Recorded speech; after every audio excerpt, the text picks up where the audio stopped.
Bien, Dios les bendiga en esta hora, mis amados hermanos. Vamos a continuar con nuestro estudio del panorama del Nuevo Testamento. Y nuestro prontuario nos dice que hoy nos toca cartas sobre problemas en la iglesia, primera y segunda a los Corintios, ubicadas en la página 88 a la 98 en su material de PDF. Bueno, vamos a ir a las diapositivas.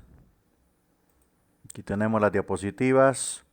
Primera carta a los Corintios. Pero antes de empezar la clase vamos a orar. Vamos a orar para que Dios sea tomando el control de todo lo que vamos a hacer. Padre, en esta mañana te adoramos, te bendecimos, te damos las gracias por tu amor, por tu misericordia, por tu bondad. Oramos en el nombre de Jesús para que tú tomes el control, la dirección de todo lo que vamos a hablar en esta mañana. Oro para que tú bendigas la vida de los alumnos, para que tú les proveas entendimiento, Señor, inteligencia y comprensión de todo lo que se imparte en este instituto bíblico para beneficio, Señor, de sus almas, Padre Santo, y que ellos puedan crecer y ser edificados en el bendito nombre de Jesús. Amén y amén. Bueno, vamos con la primera carta a los Corintios. Hoy, sin duda alguna, por la tarde va a subir la otra guía, ¿verdad? Que sube siempre a Classroom, concerniente a el curso de Nuevo Testamento. Vamos a ver la carta a los Corintios. Solo déjeme confirmar aquí, ok. No queremos problemas de audio. Entonces, abrimos aquí. Ahí está, primera carta a los Corintios. Recuerde que es fácil dividir las cartas de Pablo en 4 grupos. Romanos, Gálatas y 1 y 2 de Corintios están en el primer grupo, o las cartas de la salvación, ¿verdad? Estos libros se enfocan en la salvación, que en griego es soteriología. Pablo suele usar las palabras en Cristo, ¿verdad? Eso es muy típico de la literatura paulina. Estas palabras enfatizan nuestra relación con nuestro Salvador y Señor. Pablo escribió las cartas a los Corintios en el año 55 al 56 después de Cristo, en su tercer viaje misionero.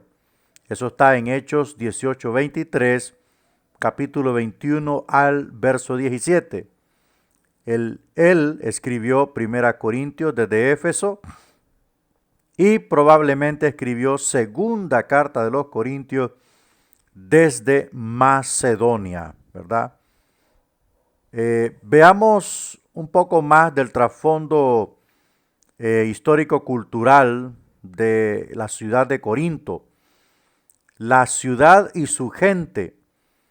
Corinto era famosa por sus pecados. Ese era el común.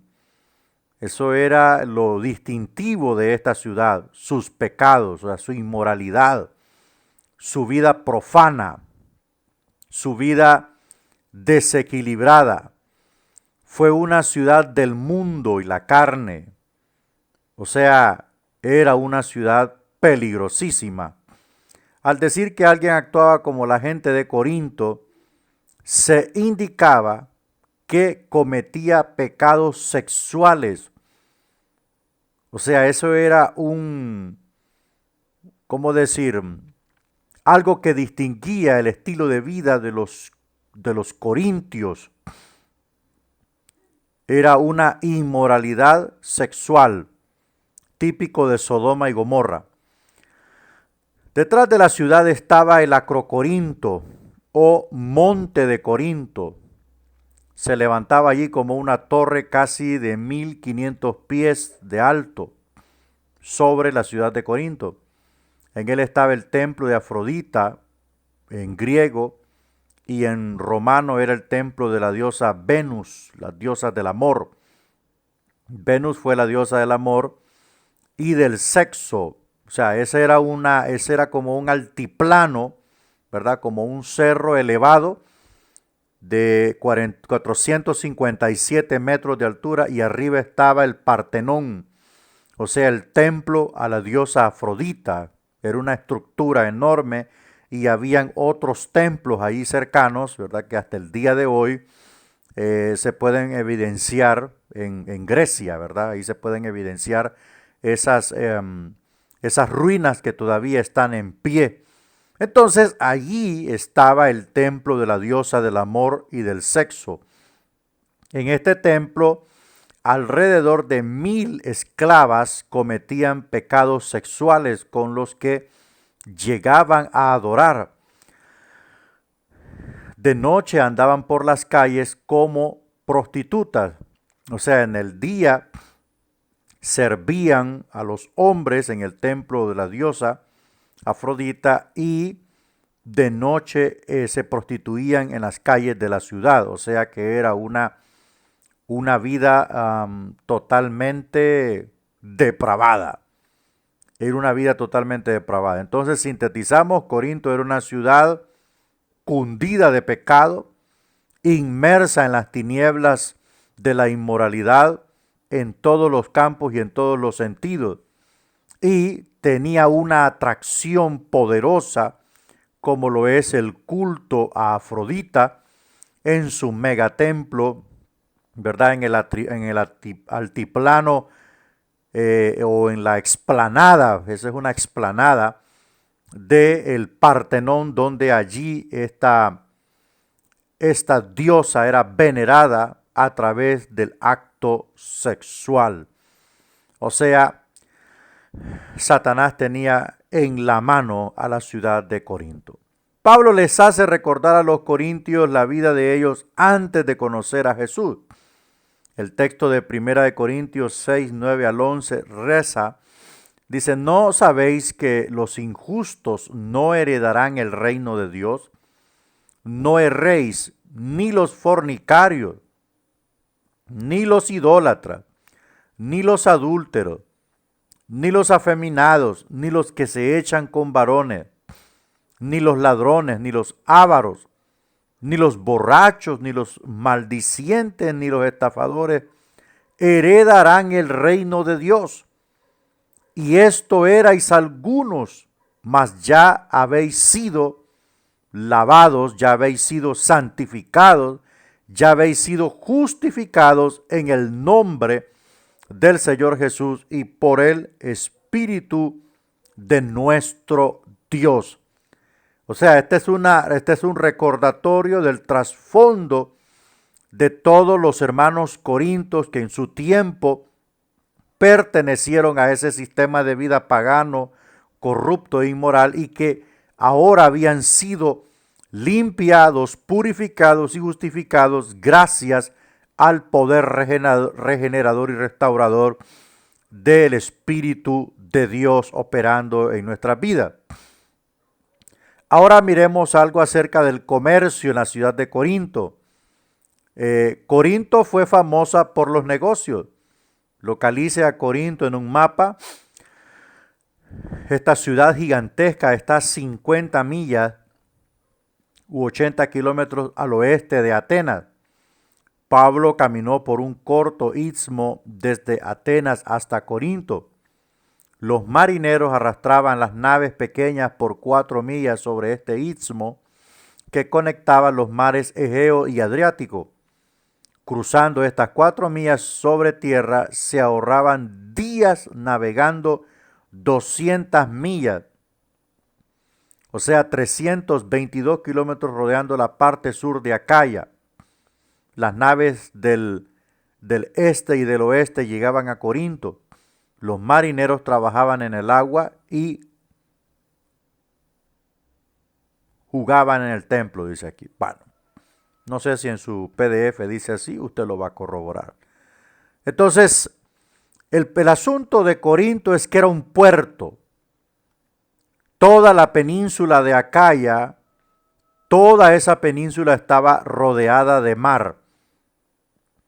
Entonces, cruzar de Atenas hasta Corinto, había un pequeño istmo, ¿verdad? Una pequeña ensenada, como un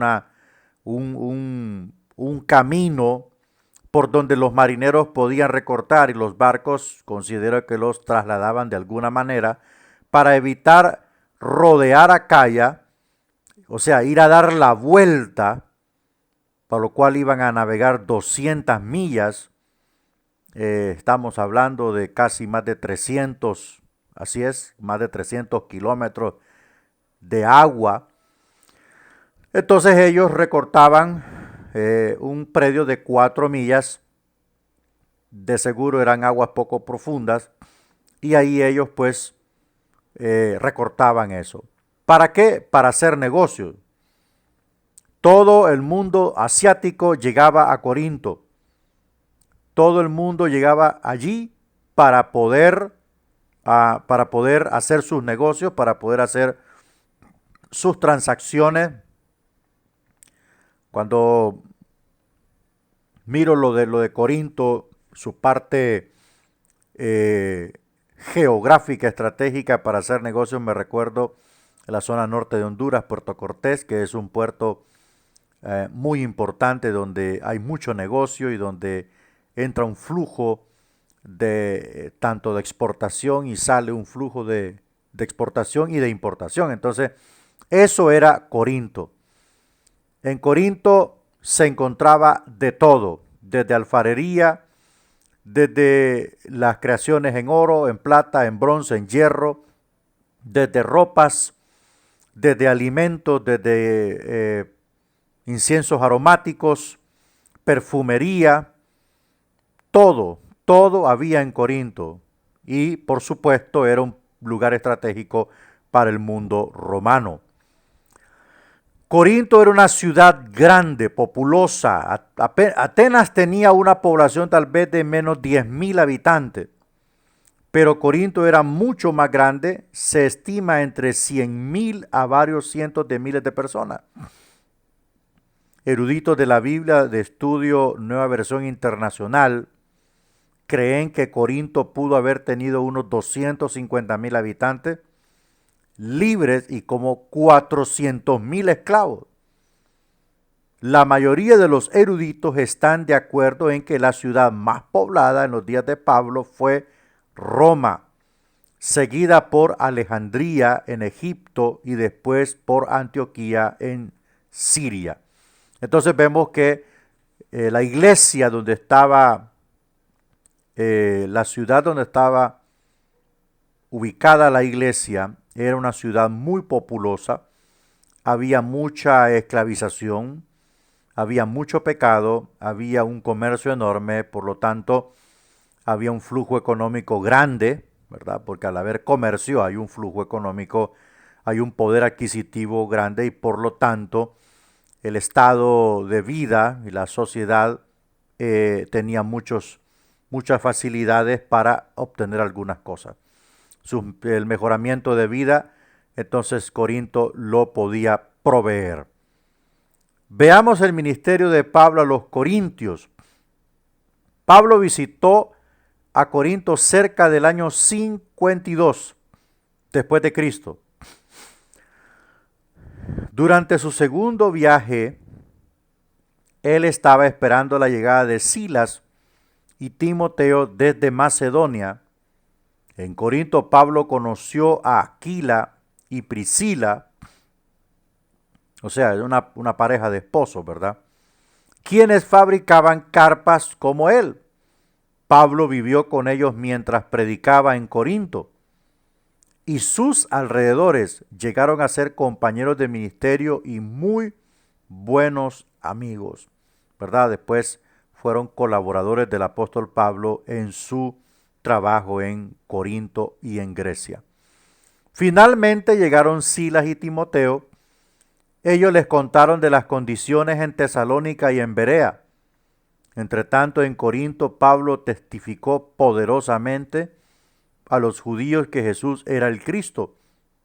Como siempre, algunos judíos se molestaron con la predicación de Pablo. Entonces él comenzó a ministrar a los gentiles. Muchos creyeron, aun Crispo, un gobernador de la sinagoga de los judíos, creyó en Cristo. Pablo ministró en Corinto por lo menos año y medio. Seguimos avanzando. En Corinto los judíos llevaron a Pablo ante Galión, el gobernador de Acaya. Esta era una provincia grande e importante. Por lo tanto, Galión, su gobernador, lo era también. Galión era el hermano menor de Séneca, el famoso filósofo romano. Es un filósofo muy reconocido. Séneca fue el tutor de Nerón, quien llegó a ser el emperador de Roma. Galión sacó el caso de Pablo del sistema del tribunal romano en Corinto. Esta fue una enorme decisión a favor del cristianismo. El gobierno de Roma permitió a los judíos alabar a Dios en vez de al César. La decisión de Galión significó que los cristianos fueran protegidos bajo la misma cobertura del judaísmo.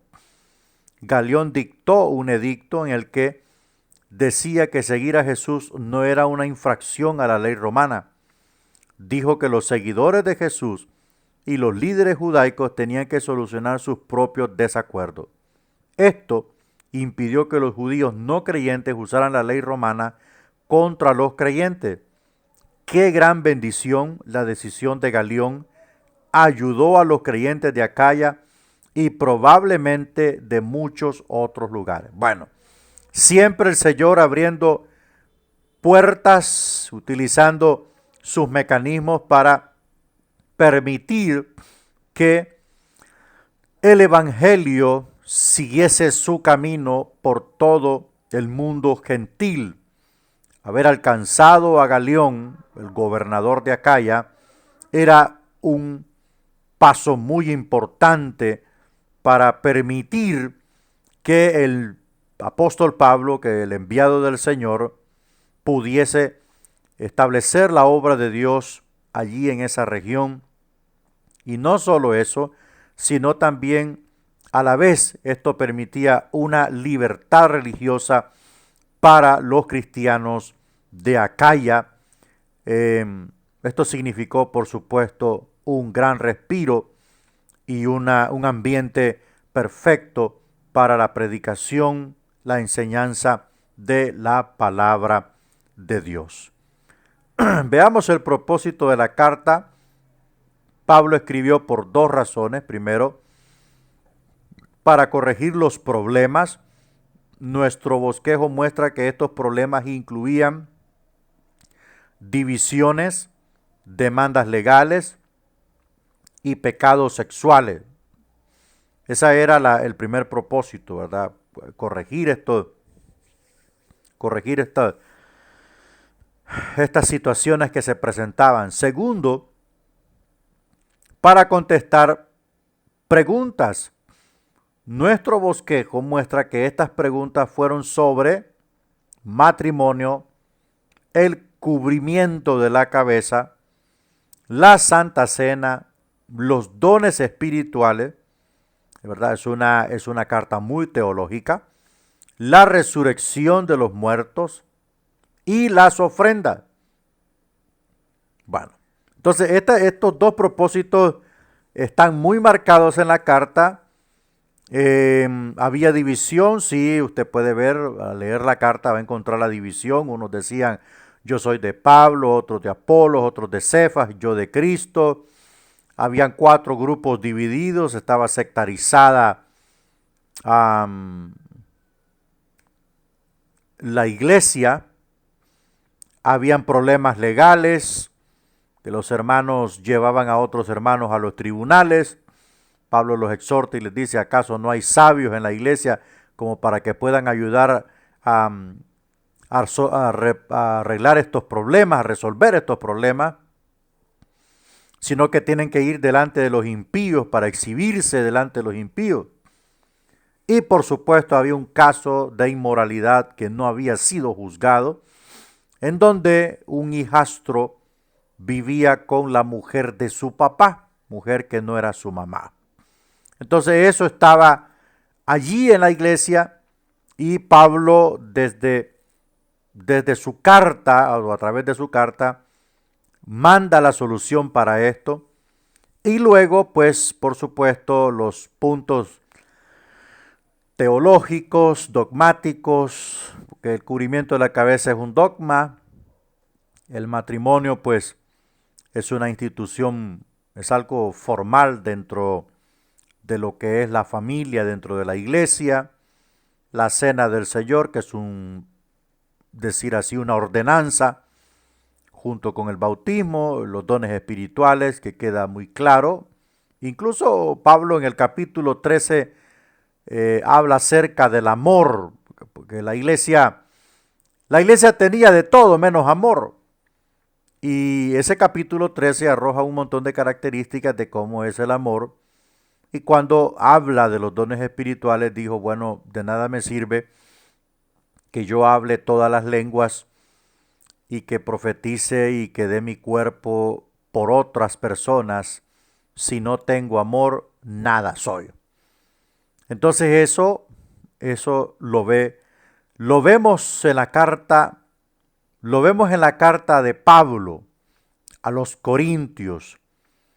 Una carta muy teológica, también deja el capítulo 15 de Corintios, habla acerca de la resurrección de los muertos y es la declaratoria más extensa y detallada de cómo será el cuerpo de los cristianos una vez que sean resucitados.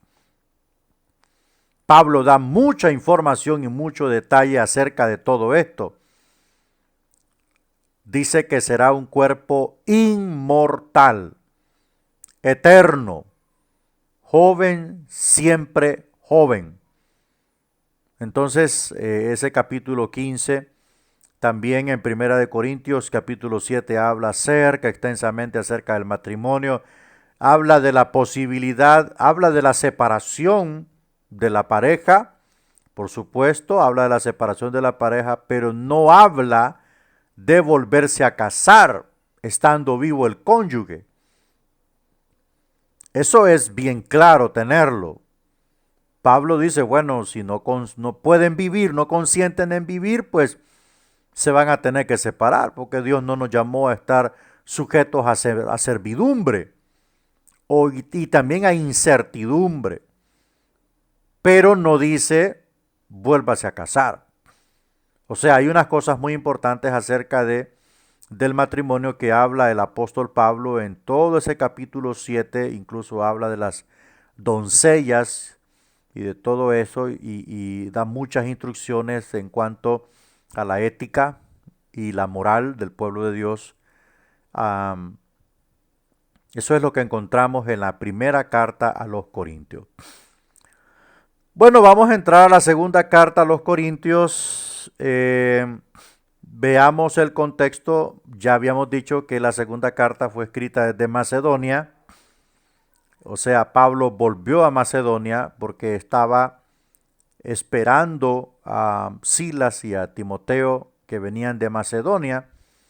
Entonces Pablo volvió allá porque le era necesario ir a Macedonia.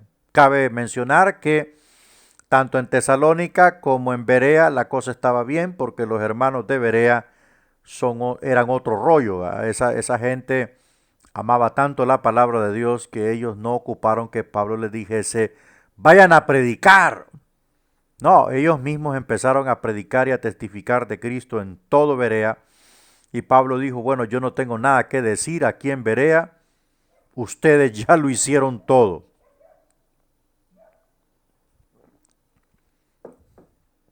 Eso está muy bueno.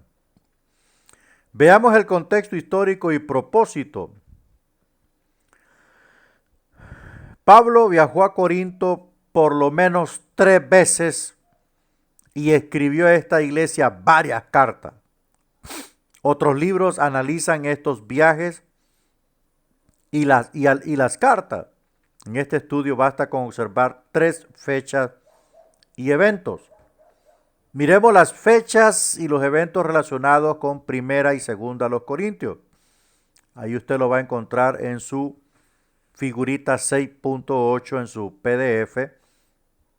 En el año 52, Pablo evangelizó a Corinto en su segundo viaje misionero.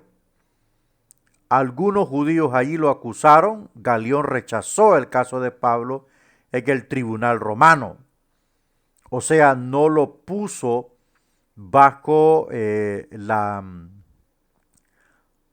ley romana, sino que lo sacó, el caso lo sacó de la jurisdicción romana y lo colocó como una cuestión religiosa para que el cristianismo pudiese tener la opción de la defensa por cuestiones religiosas entre judíos y cristianos, y que por supuesto este problema no concernía a Roma, ni tampoco afectaba ni ofendía la ley romana. En la primavera del 55 al 56, Pablo viajó desde Antioquía, Siria, a Éfeso en su tercer viaje misionero. Ministró en Éfeso por 3 años. Durante este tiempo escribió Primera de Corintios. Timoteo llevó la carta a la iglesia. Bueno, ese fue otro evento. En el otoño mismo del 55 al 56, Pablo viajó desde Éfeso al norte hasta Troas. Después de la fiesta de Pentecostés, Tito había acordado encontrarse con él allí, pero llegó tarde con el reporte de Corinto. Entonces Pablo continuó a Macedonia en su tercer viaje misionero. Allí se encontró con Tito. Pablo entonces escribió segunda carta a los Corintios. Después fue a ver a los Corintios por tercera vez. O sea, había mucha necesidad en Corinto, había mucha necesidad. Bueno, estos son las fechas y eventos relacionados con la redacción y con el contenido de estas 2 cartas hacia los Corintios. Pablo ministró 3 años en Éfeso en su tercer viaje misionero. Desde allí envió la carta que llamamos Primera de Corintios. Esta no fue la primera carta que envió a los Corintios.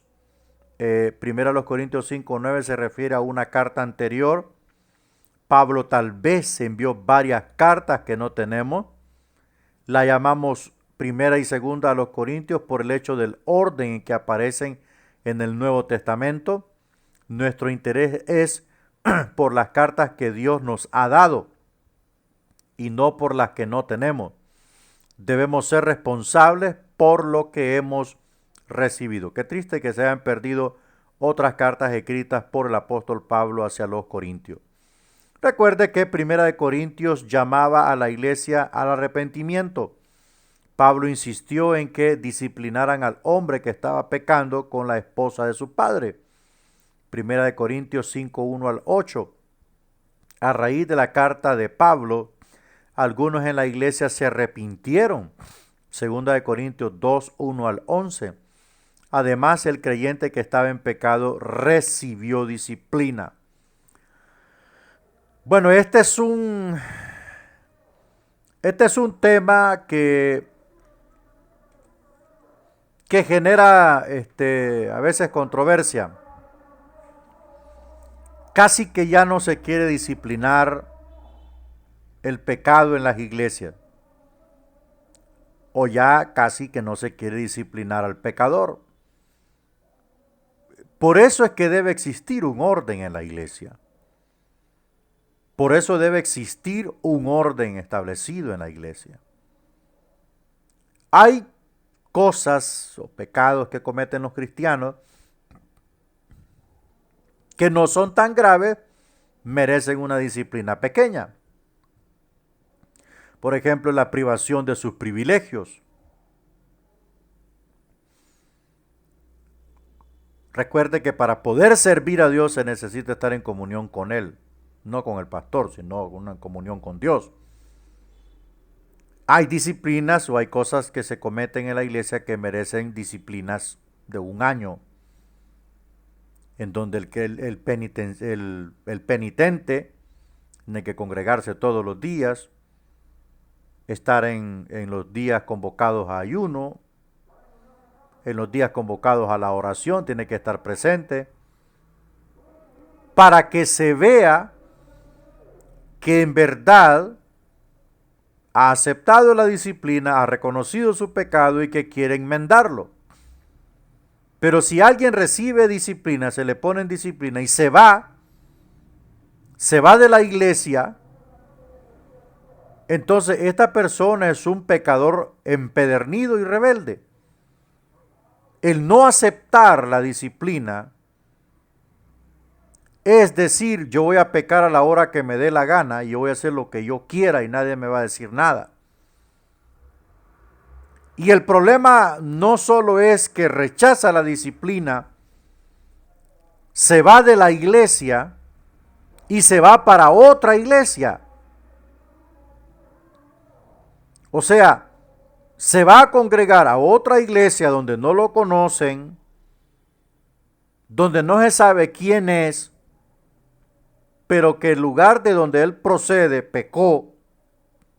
Cualquier cosa que haya cometido que fue sujeto a disciplina, pero él va a otra iglesia porque él lo que quiere es servirse a sí mismo. Porque cuando queremos servir a Dios, lo primero que debemos entender es que yo tengo que estar en comunión con Él para servirle con libertad y con gozo. Pero este tipo de creyentes que se sublevan y que se rebelan contra la disciplina en la iglesia, contra el orden de la iglesia, y se van a refugiar a otras iglesias, no son más que zánganos que se rehúsan a que alguien les ponga freno. Y si esto se tolera dentro de la iglesia, si el orden se pierde en la iglesia, si no se castiga el pecado, si no se corrige el pecado, entonces el pecado reinará en la iglesia y perderá su identidad de iglesia. Como en cierta ocasión el Señor acusaba a una de las iglesias en Asia Menor. Has caído de la gracia de Dios. Entonces, esa es la situación y Pablo categóricamente dijo, expulsen a ese hombre de la iglesia. Para que sienta allá afuera el poder de Satanás y así se arrepienta de su pecado, porque el pecado de este hombre era un pecado horrible. Este no era cualquier pecadillo, hermano. Vivir con la mujer de su papá. El hijastro vivía con la mujer del papá. Y el papá también vivía con ella. O sea, ni los animales hacen eso. Y este hombre estaba en ese pecado y al parecer los líderes de la iglesia no hallaban qué hacer con esta situación. Y Pablo dijo, reúnan a ese hombre y mi espíritu con ustedes también, dijo Pablo. Lean la carta y ese hombre expúlsenlo. Al principio se enojó ese hombre. Se enfureció contra Pablo. Porque es que al pecador no le gusta que le digan que está en pecado. Al hermano que se la tira de piadoso y anda pecando bajo, enamorando mujeres ajenas, cortejando mujeres ajenas, no le gusta que le digan que está en pecado, no le gusta que le quiten los privilegios. Entonces Pablo actuó categóricamente y dijo, saquen ese hombre de la iglesia, expúlsenlo. Déjenlo a merced de Satanás a fin de que sea salvada su alma, dijo. Porque Dios sabía que Dios era justo.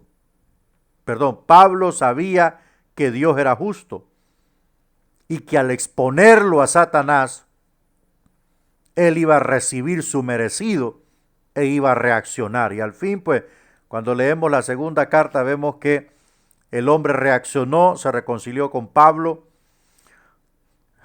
y pudo corregir su pecado. Yo pregunto en esta mañana, ¿a cuántas cosas enfrentamos los pastores en las iglesias? ¿O cuántas cosas tenemos que enfrentar? ¿Cuántas cosas, cuántos pecados, cuántas situaciones pecaminosas tenemos que enfrentar en la iglesia? ¿Cuál es el argumento que vamos a utilizar para poder esgrimir esta situación? Los líderes de la iglesia de Corinto estaban desactivados, estaban off. No sabían qué hacer. Tuvieron que escribirle a Pablo. No tenían el conocimiento, no tenían la madurez, la sabiduría, la autoridad para poner a este hombre en su sitio y decirle, Señor, estás equivocado. Tenés que dejar esta situación porque vas a producir algo terrible.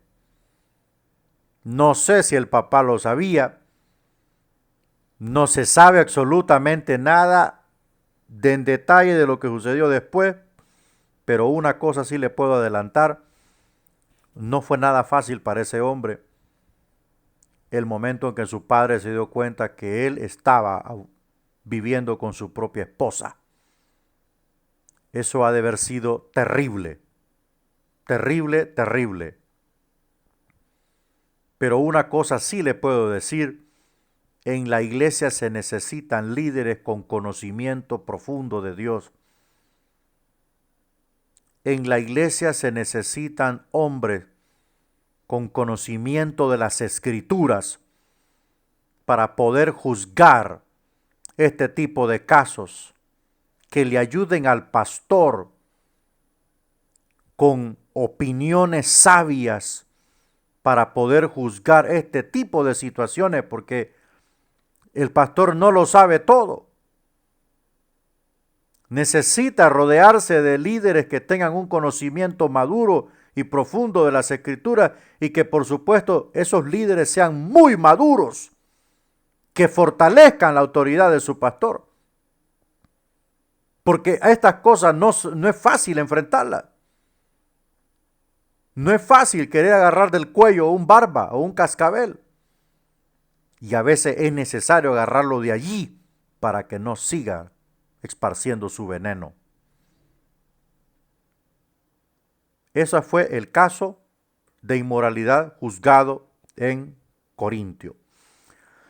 Otros, sin embargo, continuaron causando problemas. Hubo un grupo de maestros falsos que cuestionaron el carácter y la autoridad de Pablo. Dijeron que no era un apóstol verdadero.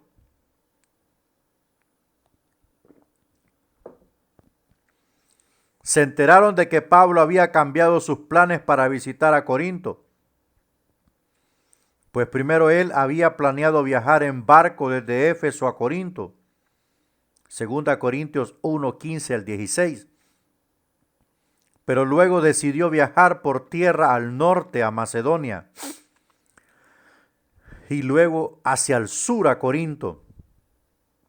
Los falsos maestros se valieron de su cambio de planes para acusarlo, diciendo que los creyentes no podían confiar en la palabra de Pablo.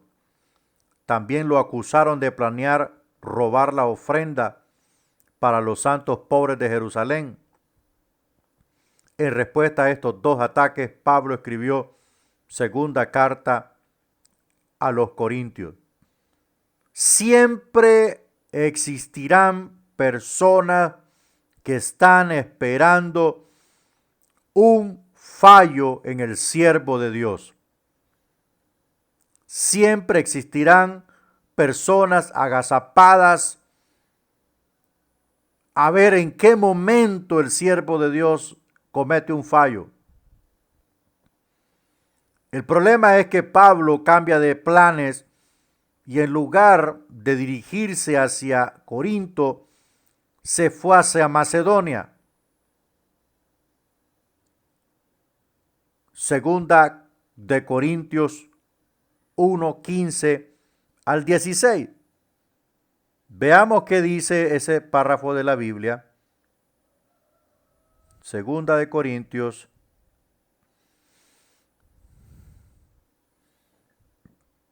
1.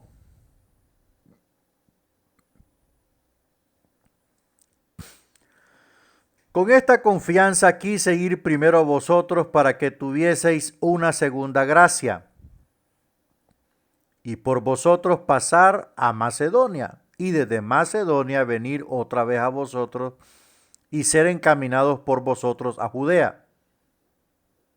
Ese es el texto.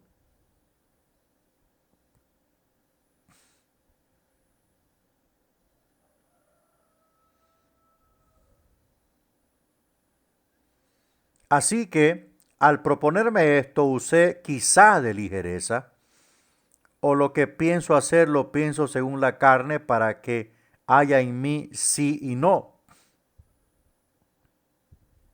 Mas como Dios es fiel, nuestra palabra a vosotros no es sí y no. Bueno, una cosa importante es que por este cambio de planes, los detractores de Pablo hicieron leña del apóstol Pablo por esta situación, queriendo desacreditar al apóstol Pablo, aduciendo que no tenía palabra de hombre. El asunto es que hay cosas que pueden desacreditar a un siervo de Dios. Primero, que no sea cabal. Segundo, que no sea responsable. Tercero, que sea un mentiroso. Y por eso es que el pastorado no es para cualquiera. No es para cualquiera. Jesús dijo en cierta ocasión, vuestra respuesta debe de ser sí o no. Y en eso tenía mucha razón el Señor. Porque hay mucho hombre de Dios que dice, sí hermano, y a la hora de la hora no llega. Incluso yo he visto hombres que firman papeles, hombres de Dios, firman acuerdos, documentos y no cumplen. Entonces, de estas cosas hay que sacar grandes conclusiones. Puede ser que el cambio de planes del apóstol Pablo fue ir a predicar a Macedonia. Puede ser que sí, puede ser que no. Pero lo único que se sabe es que cuando se comete por eso dice, usé quizá de ligereza, dice. O sea, me pasé de la línea. O sea, Pablo reconoce, usé quizá de ligereza. O sea, actué precipitadamente. Yo debía haber ido inmediatamente a Corinto. Y recuerde que todo esto es por amor. Porque a Pablo no le mandaron los viáticos de nada. Pablo se movía por él mismo. Pero cuando un hombre de Dios dice, voy para tal lado, voy a hacer esto, o le voy a dar esto, hermano, si está prometiendo, debe cumplir. Si está empeñando su palabra, debe cumplir para que el enemigo y sus enemigos no tomen ventaja en la vida de este siervo. Al caso que, por esta razón, el apóstol Pablo escribió. Veamos el propósito. El propósito principal de Pablo en 2 de Corintios fue defender su ministerio. Sacó a la luz a los falsos apóstoles, los cuales eran codiciosos En contraste, Pablo les pidió a los corintios que recordaran la vida de él entre ellos, les instó a considerar la verdad del evangelio, les recordó recolectar la ofrenda para los pobres de Jerusalén, los animó a restaurar al pecador que se había arrepentido, que bueno. Finalmente les advirtió que castigaría a los rebeldes tan pronto llegara. Bueno, usted debe de recordar quién era Pablo antes de ser apóstol. Era un hombre enérgico, era un hombre de autoridad. No sé realmente de qué castigo posiblemente habla en cuanto a los rebeldes, pero es que al rebelde el peor castigo es quitarle todo. Al rebelde empedernido, el peor castigo es quitarle todo. Cero privilegios, cero bienvenida. Bienvenida la hermana fulana de tal, y es la vieja más rebelde de la iglesia. Esa gente no se le da la bienvenida. No se le da ofrenda. No se le da ni asear el templo. No se le da absolutamente nada. Es que la Biblia dice que Dios no tiene parte con los rebeldes. Él los ve de lejos. De lejos. No es que hay que mostrarle el amor de Dios. ¿Cuál amor de Dios? ¿Cómo le vamos a mostrar el amor de Dios? Si a esto hay que corregirlo. No confundamos el amor de Dios con la corrección. A Pedro le dijeron, lo que tú atares en la tierra será atado en el cielo, y lo que tú desates en la tierra será desatado en el cielo. O sea, Dios le permite al hombre y le da la autoridad a los siervos de Dios de corregir el pecado y al pecador. Una señora que es rebelde contra su pastor, una señora que anda despotricando al pastor, a la esposa del pastor, a los líderes de la iglesia, que es un dolor de cabeza en la congregación, no se le da la bienvenida. No se le dan privilegios por mucho diezmo que traiga, por mucha ofrenda, por mucha primicia que traiga. No se le da altar, no se le da nada. O sea, a Dios alas. Así se castiga un rebelde. Aunque lo invite a comer a su casa. Usted puede ir por cortesía, pero eso no significa que le va a devolver los privilegios. Hay gente que no entiende si no es con el filo de la espada. Y le digo una cosa, cuando usted los confronta, nunca hacen nada. Toda la vida son blancas palomas delante de Dios. Yo no dije nada, hermano. Yo no he hecho nada. Nunca hacen nada. Y son las más rebeldes y los más rebeldes de la iglesia. De Éfeso a Macedonia, Pablo defiende su ministerio apostólico. En estos capítulos los lectores se desplazan con Pablo desde Éfeso a Macedonia. Los falsos maestros acusaron a Pablo de cambiar de opinión. Es verdad que Pablo cambió sus planes de su viaje a Corinto. ¿Por qué? Por el bien de los corintios. Él les había escrito sobre la disciplina de un creyente involucrado en un pecado de inmoralidad sexual. Este pecador era un hombre poderoso. Parece que fue el enemigo más grande de Pablo en la iglesia de Corinto. Mire, algunos de los corintios lo habían apoyado. Es que ese es el problema. Ese es el problema. Por eso es que este hombre no lo podía tocar el pastor de Corintio. Este hombre era un don a saber qué. Era un terrateniente. Era un poderoso. Estaba refugiado en la iglesia.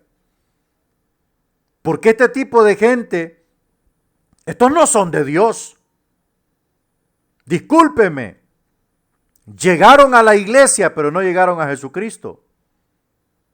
Llegaron ahí para apaciguar su conciencia oscura. Nunca renunciaron a sus impulsos tenebrosos y pecadores. ¿Cómo es posible que un hombre que esté en la iglesia pueda tener una vida conyugal con la mujer de su papá y sigue estando en la iglesia? Pero en la iglesia había profecía. Si usted se va a 1 Corintios capítulo 12, usted va a encontrar un testamento de qué dones habían ahí. Había profecía. ¿Y dónde están los profetas que no le dijeron nada a ese hombre pícaro? Porque el profeta es que le desnuda los pecados a la gente, pues. Y peor en esa magnitud. Eso no era de taparlo, eso era de exhibirlo. ¿Dónde está toda esa gente que tienen dones? Visión, revelación, interpretación de lengua, diversos géneros de lengua. ¿Dónde está toda esa gente? ¿Qué pasó con ellos? Pero en el culto les aseguro que se revolcaban y todo, desmayados del Espíritu Santo. Pero ahí tenían a ese pícaro, pues. Ahí tenían ese pícaro. Era un poderoso. ¿Quién lo iba a tocar? Ese es el problema cuando se trae el mundo a la iglesia. Ese es el problema del desenfreno. Ese es el problema del falso emborrachamiento del Espíritu Santo. No existe, hombre. Eso es emborracharse. ¿Quién le ha dicho a usted que se emborracharon? La Biblia dice, fueron llenos. Y Pedro protestó porque aquellos dijeron, estos están borrachos, están llenos de mosto. Estamos ebrios del Espíritu. ¿Qué cosas son esas? ¿Qué cosas son esas? Pero ahí estaba ese hombre. Y estoy convencido que danzaba y hacía de todo. Y mire, callados los líderes, callado el pastor. Porque el pastor no tenía agallas para parar a ese hombre. No tenía agallas para decirle, no te es lícito tener la mujer de tu padre. Lo tenía callado. Ese es el problema. Ahí está el detalle de las cosas. Los falsos moveres. La abundancia del mover revuelve todo.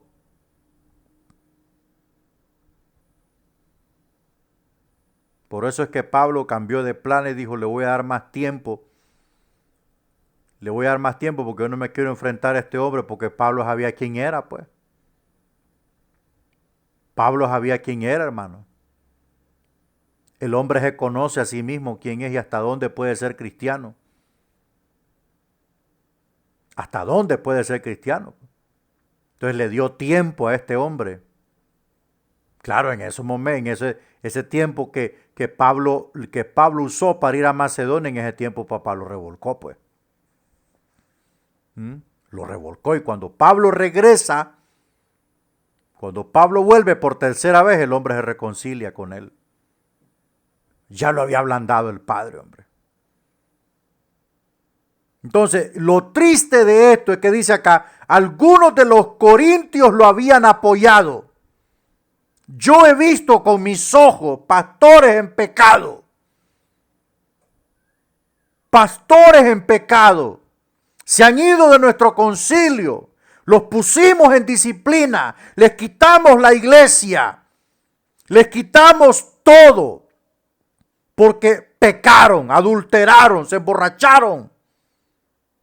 Ahora están levantando iglesias en la misma zona donde pecaron. Y la gente va detrás de ellos porque la gente está ciega. La gente está ciega. ¿Cómo es posible que por razón, por analogía, cómo van a apoyar a un pecador usted? ¿Cómo van a apoyar a un pecador? Pero para que las cosas sean así, para que el juicio venga, las cosas tienen que ser así. Algunos corintios lo estaban apoyando, o sea, había armado un grupito de poder dentro de la iglesia para rodearse de ese grupito y poder tapar su pecado y que nadie le dijese nada porque él era un hombre muy bravo. Pero como Pablo deja todas las cosas en las manos del Señor y el Señor actuó por eso. El ejemplo de Macedonia, la recolecta para los creyentes pobres de Jerusalén. Bueno, ahí vimos 2 Corintios capítulo 1 al capítulo 7. Yo le recomiendo que usted lo lea para que usted amplíe todo y despeje dudas. Ahora hemos llegado a Macedonia, la cual Pablo usa como ejemplo. Algunas de las iglesias en Macedonia estaban Macedonia es una región grande. Es como decir un estado, ¿va? O un departamento. Luego están los municipios de Filipos, Tesalónica, Berea. Entonces así era Macedonia. Algunas de las iglesias en Macedonia estaban en comunidades como Filipos, Tesalónica y Berea. Los creyentes allí eran muy pobres, pero muy generosos.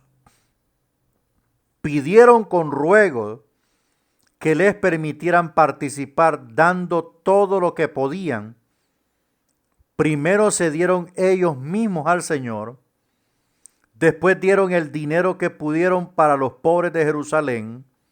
Pablo animó a los corintios a seguir su ejemplo.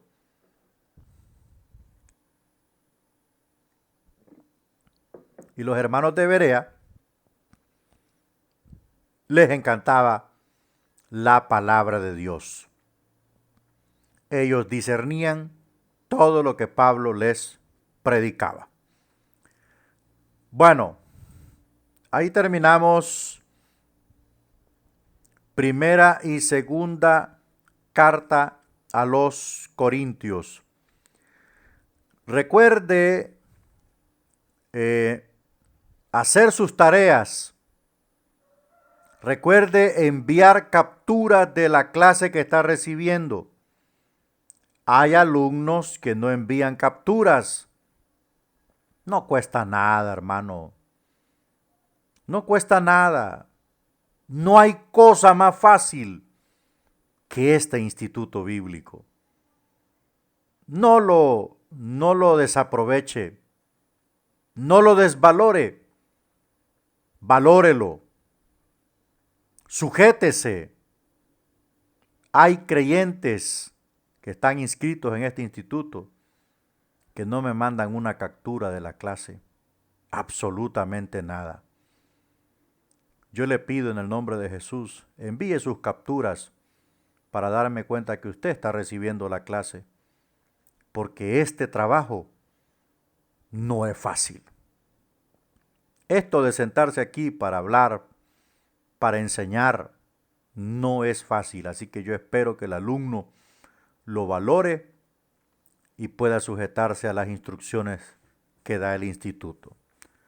Bueno, me interesa mucho pasar a otra clase. Aquí. Vamos a ver la carta a los Efesios. Vamos a ir adelantando. Vamos a ver Efesios. Esas son prácticamente las cartas de la prisión. Esas son las cartas de la prisión. Vamos a ir aquí. Cartas de la prisión. Esto concierne a la visita del 18 de octubre. Vamos a ver cartas de la prisión, Efesios. Ok. Efesios. Recuerde ir marcando su prontuario, hermano. Espero que usted se haya entendido. A veces hay hermanos que me preguntan unas cosas que, Dios mío, da como desesperación porque todo tiene que irse marcando en su prontuario. Si no lo imprimió, pues ese es problema suyo. Pero debe de irlo marcando en el prontuario para ir por donde va avanzando la clase. Como usted puede ver, yo calculo que un promedio de unas 3 visitas más a 4 estamos fuera del panorama de Nuevo Testamento. Entonces vamos aquí a carta a los Efesios. ¿Qué debemos pensar del tiempo que estuvo Pablo en la prisión? ¿Fue problema o bendición? ¿Habría sido mejor para todos que Pablo estuviera libre? Al poder continuar con sus viajes, ¿la iglesia habría crecido más rápido? ¿O fue el propósito de Dios que Pablo estuviera en la prisión? Estas son preguntas difíciles de contestar, pero sabemos que el tiempo en que Pablo estuvo en la prisión fue de bendición para muchos, según Hechos 28, 30 al 31. Tuvo suficiente tiempo para escribir las epístolas de la prisión: Efesios, Filipenses, Colosenses y Filemón. Ese es el otro grupo. Ya vimos las cartas de la salvación: Gálatas, Romanos, 1 y 2 de Corintios. Ahora el segundo grupo es cartas de la prisión: Efesios, Filipenses, Colosenses y Filemón. En estas cartas se describe un derroche monumental por parte del apóstol Pablo concerniente a su intimidad con Dios. Estas cartas demuestran la profunda relación que Pablo tenía con Dios en la prisión. Es muy probable que la iglesia hubiese crecido mucho con el apóstol Pablo fuera de la cárcel. Es muy probable, pero Dios no estaba pensando tanto en las iglesias que Pablo pudo haber levantado en otras regiones.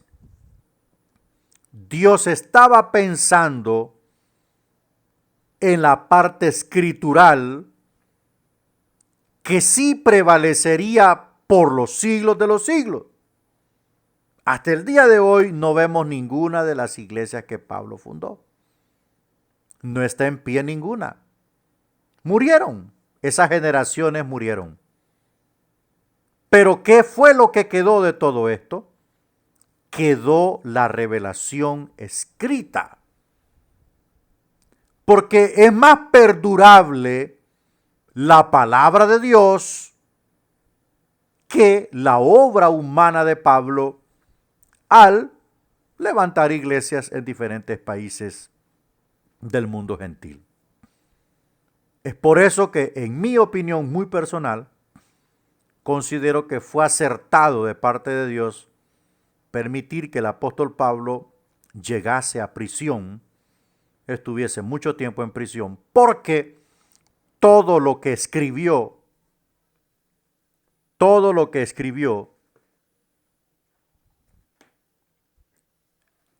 nos sirve hoy después de más de 2000 años. Bueno, veamos el contexto histórico.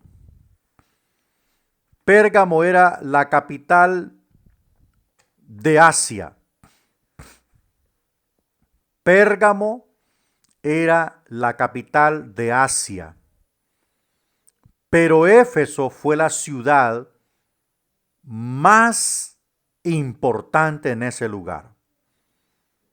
Estaba situada en la costa oriental del Mar Egeo.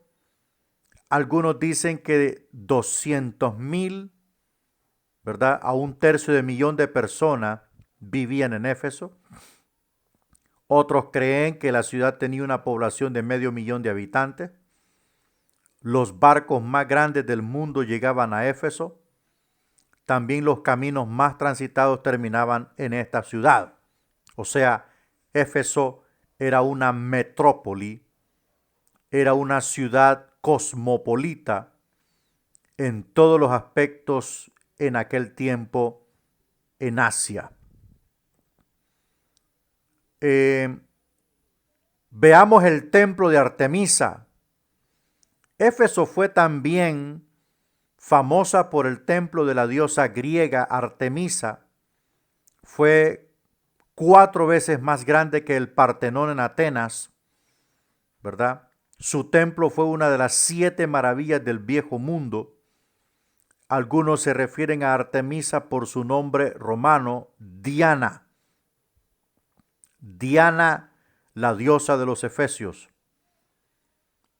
Diana era en romano y Artemisa era en la lengua nativa. La gente la adoraba como la diosa de la luna y también la vinculaban con alumbramiento de bebés. Los artesanos locales hacían estatuas de la diosa con numerosos pechos, ¿verdad? Porque estaba relacionada con el alumbramiento de los niños. Los efesios creían que los hombres se comunicaban con Artemisa por medio de las prostitutas en el templo.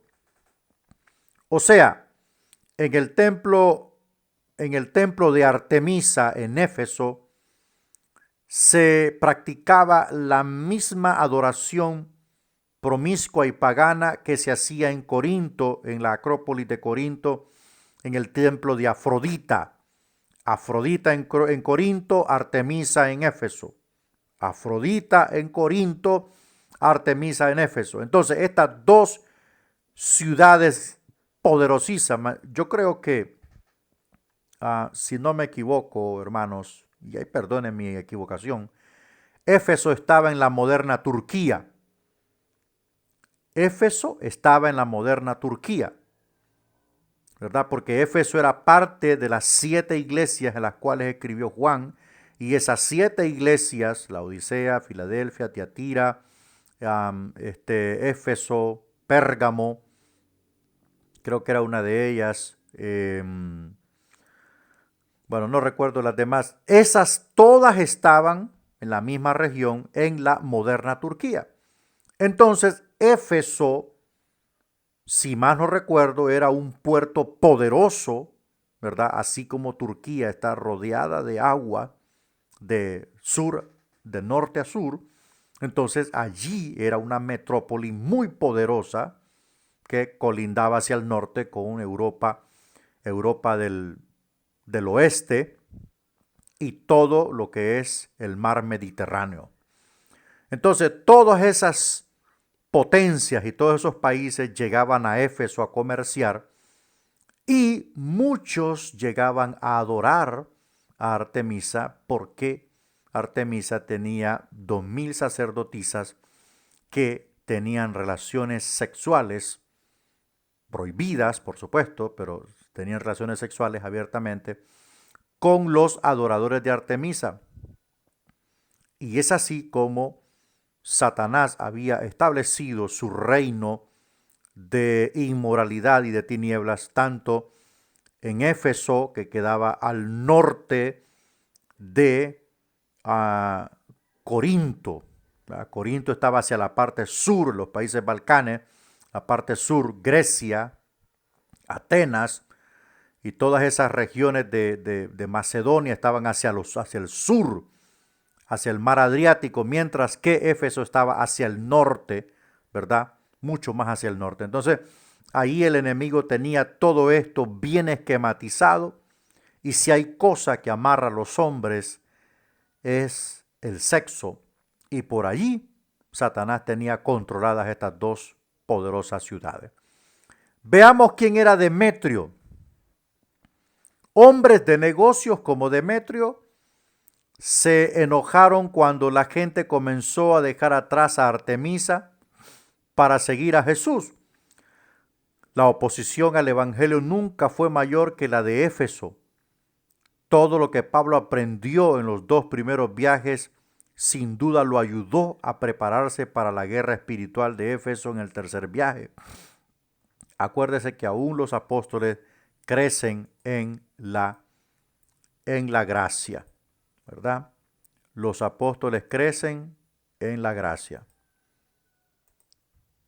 Entonces, Éfeso era una poderosa ciudad. Demetrio era un negociante, hacía, por lo que puedo ver aquí, hacía templecillos de la diosa Diana. Veamos los sucesos en Éfeso. La Biblia contiene mucha información con relación a Éfeso. Pablo dejó a Priscila y Aquila para ministrar en Éfeso cerca del final de su segundo viaje. Hechos 18 al 19. Vamos a ver Hechos 18, hermanos. Aquí miro algo extraño yo. 18. Mas Pablo, habiéndose detenido aún muchos días allí, después se despidió de los hermanos y navegó a Siria y con él Priscila y Aquila, habiéndose rapado la cabeza en Cencrea, porque tenía hecho voto. Y llegó a Éfeso y los dejó allí, y entrando en la sinagoga discutía con los judíos, ¿verdad? Los cuales le rogaban que se quedase con ellos por más tiempo, mas no accedió, sino que se despidió de ellos, diciendo: es necesario que en todo caso yo guarde en Jerusalén la fiesta que viene, pero otra vez volveré a vosotros si Dios quiere, y zarpó de Éfeso. Bueno, lo que me extraña aquí es que Pablo menciona, el escritor de Hechos menciona a Priscila primero que a Aquila. O sea, menciona primero a Priscila y luego a Aquila. Eso me da a entender a mí, me da a entender que la líder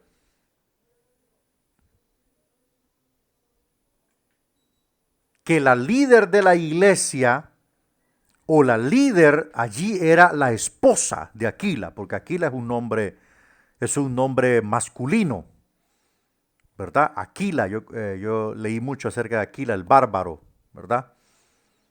Que peleó mucho contra el Imperio Romano, le dio fuerte golpe. Y Priscila, su nombre masculino, entonces me parece que el texto está diciendo que Priscila era, por decir así, ¿verdad?, la líder allí. Bueno, no sé si es así, espero estar equivocado, pero lo que me extraña es que Lucas la pone a ella de primero y a él después. Bueno, puede ser un suceso, puede ser algo extraño, porque en ese tiempo el liderazgo pastoral para las mujeres no existía, pero puede ser que sea así, o puede ser que ella tenía un cargo que desempeñaba delante de Pablo distinto al de su esposo.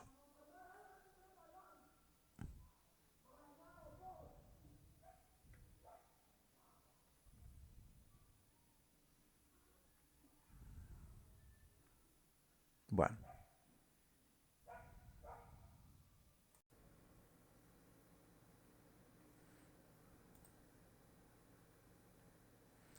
Bueno, seguimos entonces analizando esto, pero estos sucesos, la Biblia dice, contiene mucha información con relación a Éfeso. Pablo dejó a Priscila y Aquila para ministrar en Éfeso cerca del final de su segundo viaje. Allí ellos enseñaron a Apolos, el gran orador judío. Luego Pablo regresó a Éfeso en su tercer viaje. Allí tuvo su avivamiento más grande y ministró durante 3 años, más tiempo que en cualquier otra ciudad. Predicó el evangelio en la sinagoga, en la escuela de Tiranno, en las casas y en los mercados. en Éfeso fueron bautizados en el Espíritu Santo 12 discípulos. Otras personas fueron liberadas de demonios. Los 7 hijos de Seba huyeron por la calle de Mármol cuando el demonio los atacó. Bueno, esos fueron los sucesos en Éfeso que marcaron prácticamente un avivamiento masivo y un derroche del poder del Espíritu Santo a través de Pablo. Seguimos viendo el avivamiento en Éfeso. En contraste, la unción del Espíritu Santo en Pablo fue tan grande que le llevaban a los enfermos pañuelos que habían tocado su cuerpo y se efectuaban sanidades. Numerosos convertidos que habían practicado magia quemaron sus libros que tenían un valor suficiente como para pagar el trabajo de 1000 hombres por 50 días. Imagínense qué libros tan caros, ¿verdad? Se imagina cómo llenarían de humo estos libros quemados la calle principal y la entrada del templo de Artemisa. Timoteo llegó a ser el primer pastor u obispo de Éfeso. Pablo lo dejó allí y le escribió más tarde. O sea, fue algo tan impresionante lo que ocurrió en Éfeso que la iglesia se creció enormemente y hubo una conversión masiva. Los brujos se acabaron en Éfeso. Éfeso, plataforma de plantación de iglesias. Bueno, eso no está en su material de PDF, pero yo le puse ese encabezado para entender más claro este argumento. Éfeso fue la base del ministerio de Pablo por 3 años.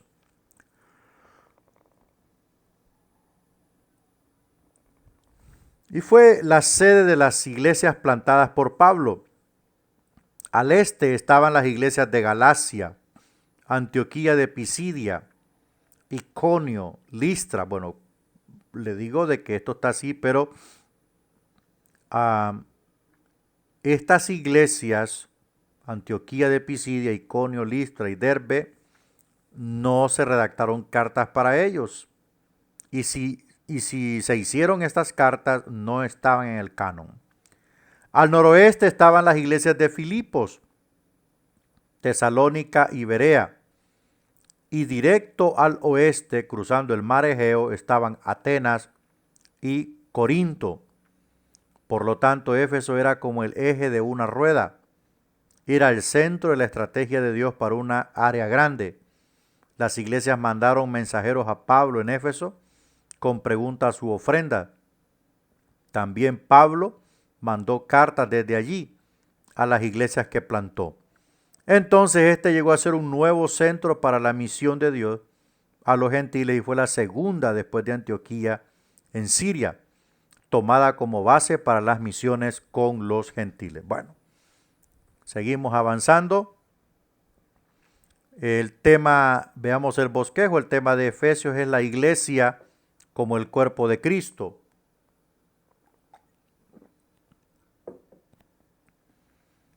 La iglesia como el cuerpo de Cristo. Pablo enfatizó este tema a lo largo del libro. Inciso A, doctrina poderosa, la redención de los creyentes. Capítulos del 1 al 3. La gloria y grandeza de Jesús, oración para que los creyentes puedan discernir el propósito de Dios. Los resultados de la redención para los judíos y gentiles.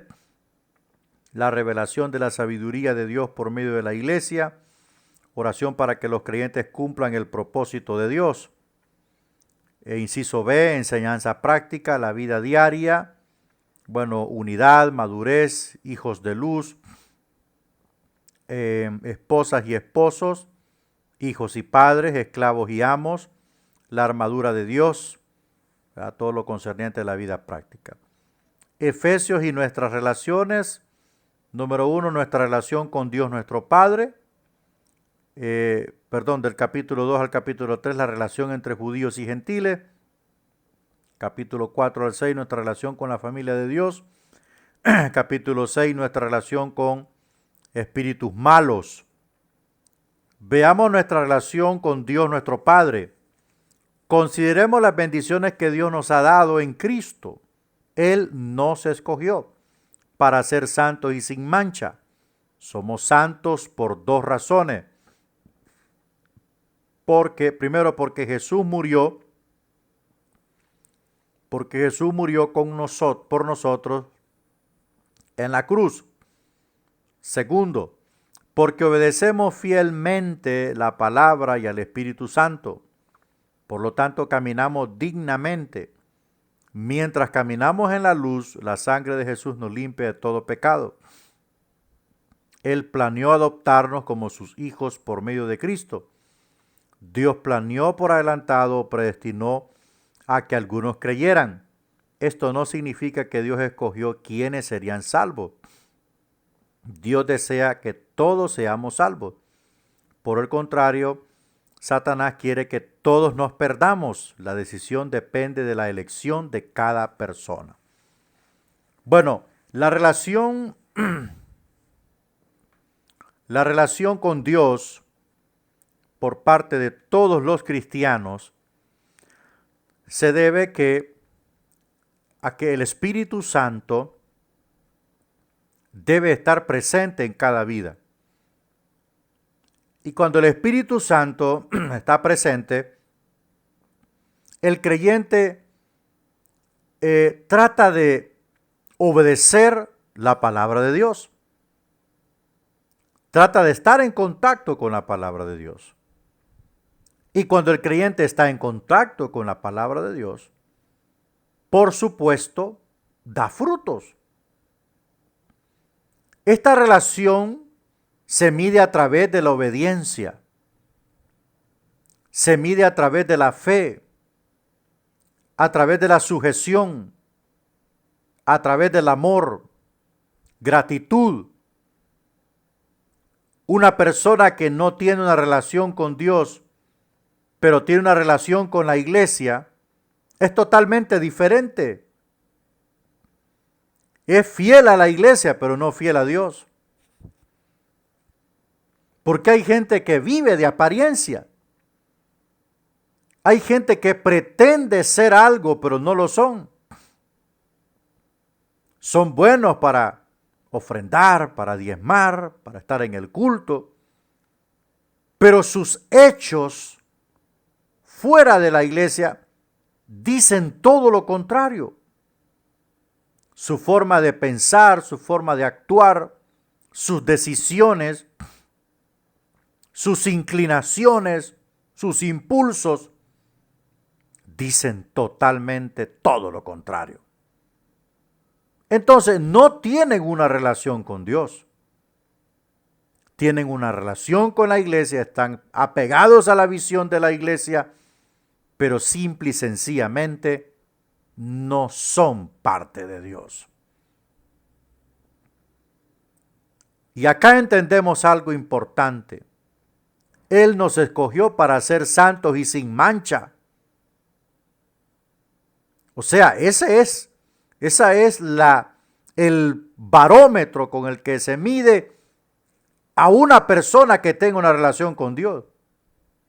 Vive en santidad. No podemos cambiar las cosas. No podemos absolutamente cambiar todo lo que el Señor ha establecido. Dios quiere santidad de nosotros porque Él es santo. Y ese es el requisito para ver a Dios. Bueno, veamos las relaciones en la familia de Dios. Según los capítulos 4 al 6. En Efesios 1 enfatiza la parte de Dios en nuestra relación con Él. Nos recuerda que somos salvos por gracia. O sea, no hicimos nada. No hicimos absolutamente nada. Él nos salvó por gracia. Hizo a un lado nuestros pecados y nos salvó. Pero Efesios 4 al 6 enfatiza nuestra parte en el viaje al cielo. La gracia trae responsabilidades, eso es cierto, yo siempre lo he dicho. Nos liberó, nos perdonó, pero nos nos hizo responsables. Yo pues preso en el Señor os ruego que andéis como es digno de la vocación con que fuisteis llamados. ¿Qué significa vivir digno de la vocación con que fuimos llamados? Pablo contesta esta pregunta en Efesios 4, capítulo al 6.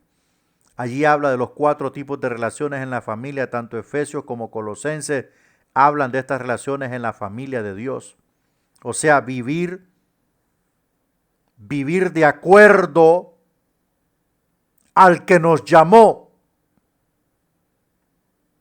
Vivir de acuerdo a qué fuimos llamados. Fuimos llamados a ser santos delante de Dios. Fuimos llamados a ser ciudadanos del reino de Dios. Entonces, por tanto, así debemos vivir. Conforme a la constitución de ese reino. Y la constitución de ese reino, es los 66 libros de la Biblia. La constitución principal de ese reino es el Evangelio de Jesucristo. Y hay una descripción enorme en el libro de Mateo capítulo 5 al capítulo 7. Cómo debe vivir el que ha sido llamado a esta vocación. Nuestra relación con espíritus malos. Terminando, Pablo habla de nuestras relaciones con los espíritus malignos de la oscuridad. Los creyentes están en guerra contra Satanás. Están en guerra contra Satanás y los espíritus malignos. Nuestra protección en esta guerra es toda la armadura de Dios. Si la usamos, tendremos el poder para vencer los ataques del enemigo. Bueno, Pablo describe 6 partes, usted lo puede ver ahí en su Biblia. Bueno, aquí terminamos la clase de hoy.